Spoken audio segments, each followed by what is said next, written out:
Salut toutes, comment il est? Bienvenue dans la première vidéo de la chaîne YouTube Exode. Exode, l'émission de Zot Culture. Aujourd'hui, nous sommes à la rencontre de deux graffeurs, artistes de Saint-Denis, Conix et Rocco, plus connus sous le nom de Culture Crew. Et tout ça, Exode.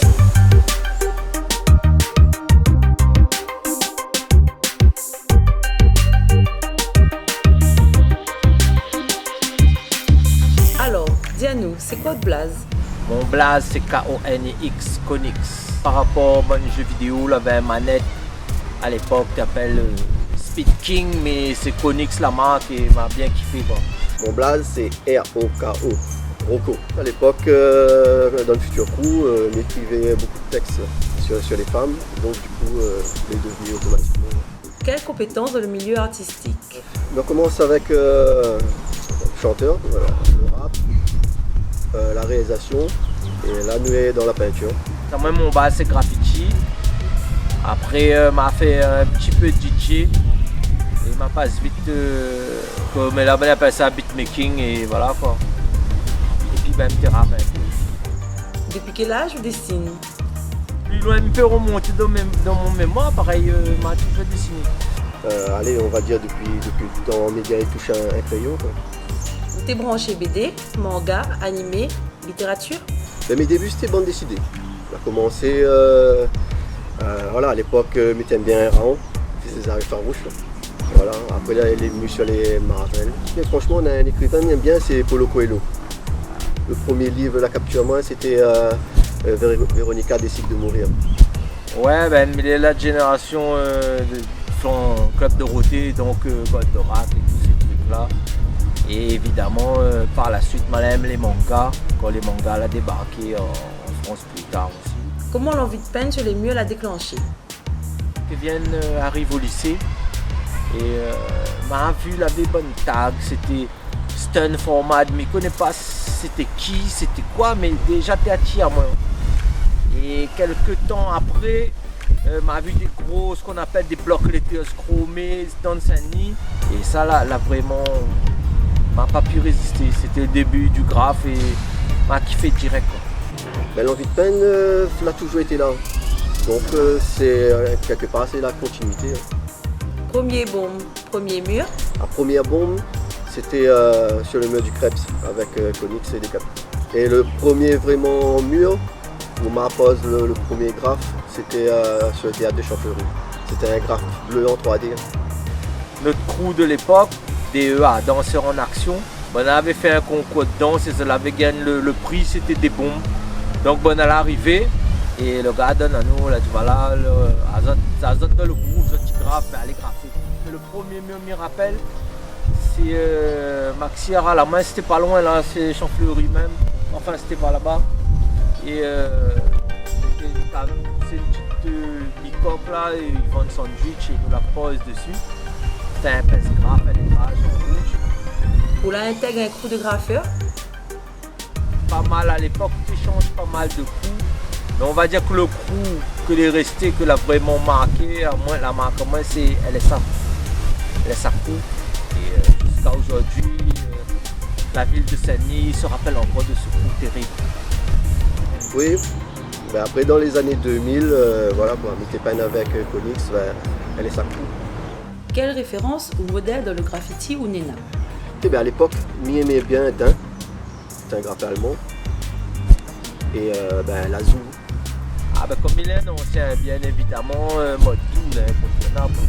C'est un très grand, c'est une légende. Après, niveau lettrage, moi beaucoup aime le style parisien. Bon là t'es fait sur les métros, Nasty, DEA, tous ces trucs là, m'a beaucoup aime ça. Et bien sûr en lettrage, ben, le bandeau, l'obligé, c'est un très con. Votre parcours scolaire? Je travaille plutôt bien à l'école. Arrivé en licence, je commence en merde, donc j'arrête l'école. Je m'ai arrêté à 5e pour intégrer formation, école, travail, et après tout de suite ma trouve du boulot.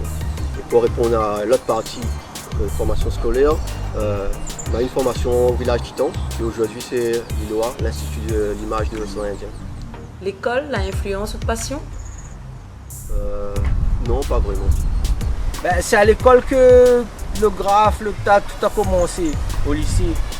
Donc ouais, l'école l'a influencé moi, mais ce que, si je peux dire un truc aux jeunes, hein, c'est vrai que il faut pas mélanger l'intelligence et la connaissance, le savoir, mais aller à l'école, que ce soit une école de dessin, de mathématiques ou d'informatique, ça aide dans la vie.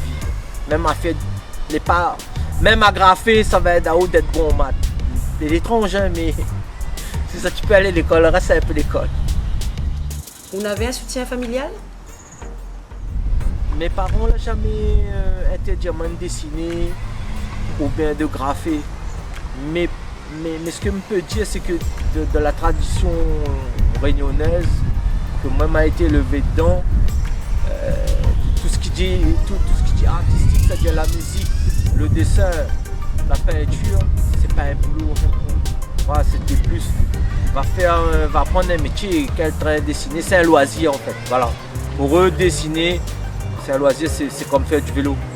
Et moi, une fois de plus, je voudrais encourager les parents, si ils voient ça, les autres enfants ont envie de faire un train artistique, ça peut devenir un métier. Après, il faut bosser, hein, mais ce n'est pas qu'un loisir. À l'époque, pareil. C'est vrai qu'une certaine génération où les parents ils ne comprennent pas trop ce que c'est que le dessin. Pour eux, c'est pas un travail, pour eux, c'est un loisir.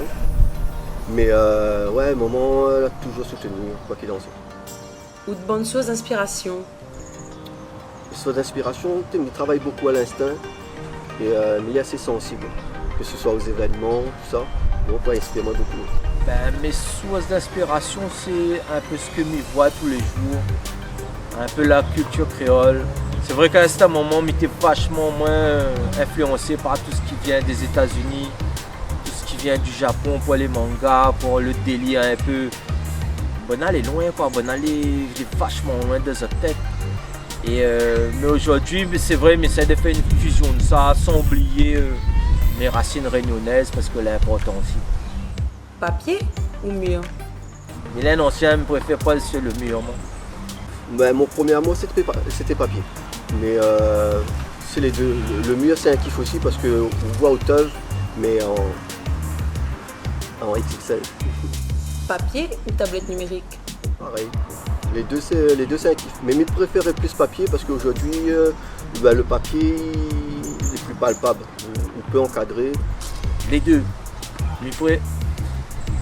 Tablette numérique c'est le top et papier aussi ça va rester mon médium aussi.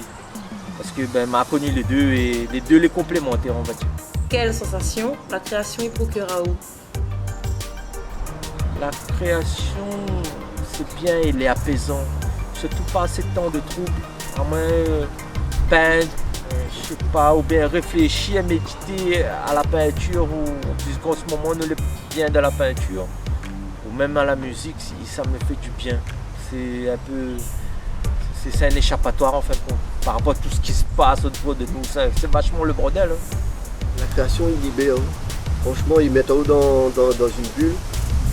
Et pour moi, ils permettent à moi d'évader, de sortir de la réalité. Votre quartier d'origine, il influence votre travail? Pour moi, personnellement, non. Mais je pense que ouais, au parcours, où ça on l'a vécu, il doit avoir forcément un impact.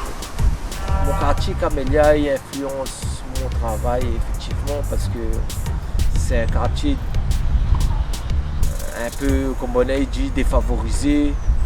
Les débuts du graffiti, du tag, même du rap à La Réunion, là commence étrangement comme aux États-Unis, à New York, c'est-à-dire dans les quartiers défavorisés. Et aujourd'hui, c'est pas forcément les milieux défavorisés qui utilisent le rap ou bien le dessin ou le graffiti pour faire extérioriser cette haine, cette douleur, tout ce que vous avez envie. Quoi. Et moi, mon quartier, le fait de vivre dans un quartier comme moi, permet à moi de fallait me dégager des trucs que je ressens, même un peu de la haine quand on est adolescent. Et le graffiti, la peinture, a permis de dégager tout ça. Rocco, où ça ils sortent l'idée de Crotom? Crotom en fait, il cherchait un personnage. Et m'a tombé sur un dessin animé comme ça, Casper le fantôme. Et du coup, c'était ouais, ça c'est pas mal que m'y transforme l'idée et que m'y donne un personnage en genre de super-héros. qu'il ne peut pas mourir puisqu'il est déjà mort. Et donc, voilà, l'idée est venue de là. Conix, pourquoi peindre des figures de la culture réunionnaise comme Peters, Madoré ou Haro? Dans ma peinture, j'essaie de mettre les arts-boutons de la culture réunionnaise en fin de compte. Parce que l'important, c'est notre culture. Si c'est pas nous qui mettons notre culture en lien, avec qui va faire, hein? C'est ça. Donc j'essaie de mettre dans ma peinture tout ce qui dit un peu culture, la bonne culture réunionnaise. Quel conseil vous donnerez pour les jeunes qui arrivent dans ce milieu? Pour avoir rencontré des jeunes, les jeunes aujourd'hui se posent trop de questions. Ils en ont toutes. Les autres, tu veux de l'aide, les autres, tu veux. Parce que nous, on n'avait rien et ne te demande rien, personne nous t'envoie les trucs, quoi. Donc le truc que me peut dire les jeunes, arrête pas les autres questions, arrête de chercher de l'aide.